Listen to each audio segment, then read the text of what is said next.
אנחנו במלחמה, אתם מבינים את זה מהיום הראשון. In fighting Hamas and the Iranian axis of terror. Israel clashes with Hamas militants in Gaza tunnels. Israel Prime Minister said late Monday that Israel will not accept a cessation of hostilities with Hamas in Gaza and will continue its plans to destroy the group. Calls for a ceasefire are calls for Israel to surrender to Hamas, to surrender to terrorism, to surrender to barbarism, Netanyahu said in a televised speech. This will not happen. He then said Israeli forces were attacking Hamas gunmen inside the Islamists' vast network of tunnels under Gaza. The militants responded with anti-tank missiles and machine gun fire, it said. The troops neutralized the Hamas militants and directed the Air Force in real-time strikes on targets and terror infrastructure. Eyewitnesses said Israeli forces targeted Gaza's main north-south road on Monday and attacked Gaza City from two directions. Israel said its soldiers rescued a soldier from Hamas captivity. The northern line has been severed. Israeli tanks have made their way into Gaza. Clashes erupted at every turn in the north of Gaza.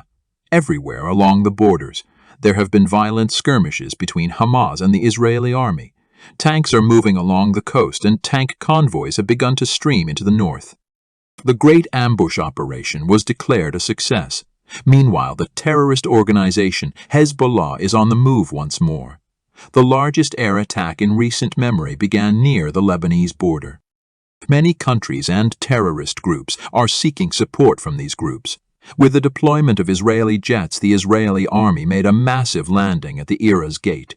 The terrorist organization Hamas's tunnels have been discovered. The massive assault has already begun. The breaking news keeps coming. Let's get our video started right away. First and foremost, the situation at Gaza's northern border is dire. Israeli soldiers have established a safe zone and are continuing to deploy troops along the northern border. During this process, Hamas tunnels near the Erez border crossing were discovered.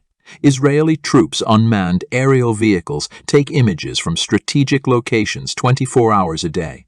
Israeli troops are currently stationed near the border crossing with Iraq during this operation, while the unmanned aerial vehicles were collecting photographs. It was discovered that Hamas fighters emerged from a tunnel near the Erez crossing. The Hamas terrorist organization intended to utilize these tunnels to attack the gathered Israeli troops. The photographs captured by the unmanned aerial vehicle, on the other hand, revealed the outflow of 3 tunnels near the Erez Gate. After this, there was no artillery or jet attack on the tunnels. 3 groups of extremely trained Israeli troops moved to the location of the tunnels and set up an ambush.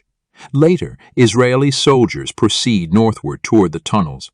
Members of the Hamas terrorist organization believed that the Israeli army was planning a big strike and began to emerge from the tunnels. Following this, special forces units opened fire on Hamas militants.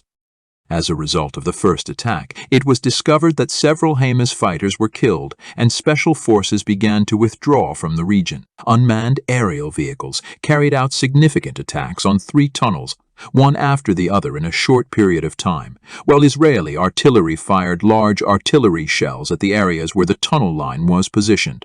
According to reports, at least 70 Hamas fighters were killed as a result of the attacks. However, given the severity of the attacks, I believe the terrorist organization Hamas sustained far more casualties. A survey cannot be conducted in the area. According to photographs released by unmanned aerial vehicles, 70 Hamas fighters were killed, but the tunnels in the region were entirely demolished. I believe at least 130 Hamas members were killed. However, following this procedure, 4 underground locations were discovered behind the rally area near the Erez border crossing. While the Israeli army was conducting clearing operations, terrorists from the Hamas terrorist organization attempted to infiltrate Israeli forces using the 4 tunnels. There may have been a significant loss of life if these terror members had not been caught early. Reconnaissance teams in and near the border crossing saw Hamas members leave tunnels at night.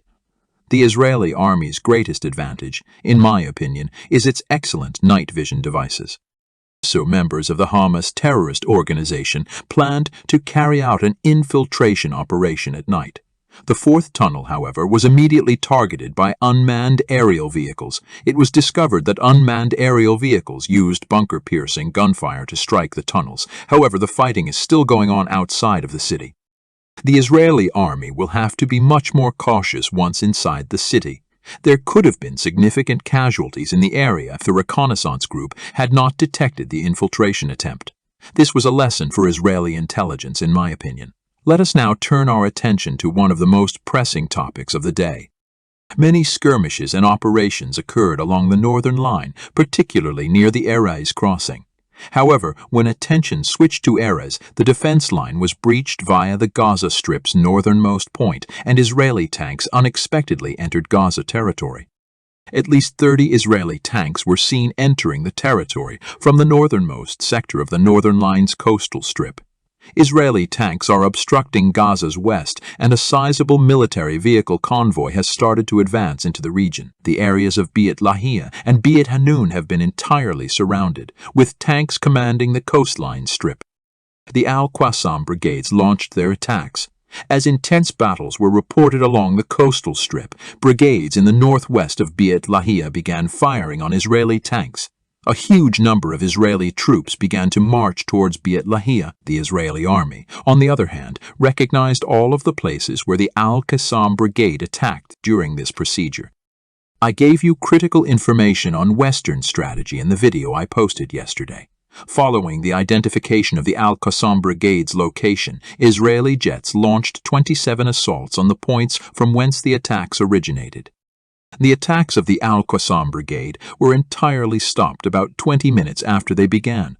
However, no official announcement was made regarding whether the terrorists who planned the attack were neutralized or able to flee the area. The Israeli army is still making supplies for the coastal strip. Controlling the coastal strip is a significant accomplishment for the Israeli army since it has ringed the terrorist organizations, opened a new front, and increased the delivery area. The beach strip was removed progressively and promptly, in my opinion. Before we move on to our final and most essential topic, I'd like to point out that we monitor and evaluate current and accurate news for you. Every second counts. We disseminate information gathered from more than 100 reporters and military public information systems around the region. It's also worth noting that we work more than 15 hours a day. To help us, please donate by pressing the Super Thank You button. And you can also like and support us by commenting on the video. And now we return to one of the day's most pressing issues. The Israeli soldiers in Gaza have mobilized the terrorist organization Hezbollah. On the Manara border, Hezbollah opened fire on an Israeli checkpoint. Simultaneously, rocket attacks on Kiryat Shmona began, while Israeli air defense systems were deployed. Major skirmishes erupted between Hezbollah and Israeli forces near the crossing. The Israeli Air Force and unmanned aerial vehicles were deployed as Hezbollah attacked the post. Hezbollah locations in southern Lebanon were bombarded non-stop for 3 hours. Terrorist organizations such as Hamas and Hezbollah will attempt to launch a dispersed attack on the Israeli army using guerrilla tactics.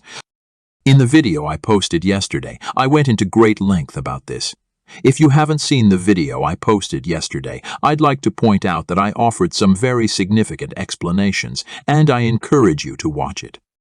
Hezbollah and Hamas will seek to gain an edge by conducting disorderly attacks. Because the Israeli army has a regular army and command system, it may face difficulty dealing with terrorist organizations that are well versed in the region. The most crucial issue, however, is that a regular army has far greater air, land, and sea power than terrorist organizations. Terrorist groups can undertake unannounced and extended attacks against the Israeli army, but they cannot move beyond these strikes. When the Israeli army locates terrorist organizations, its airplanes and drones will execute devastating attacks. As we saw on the Lebanese border, Hezbollah and Hamas will incur massive deaths in this situation.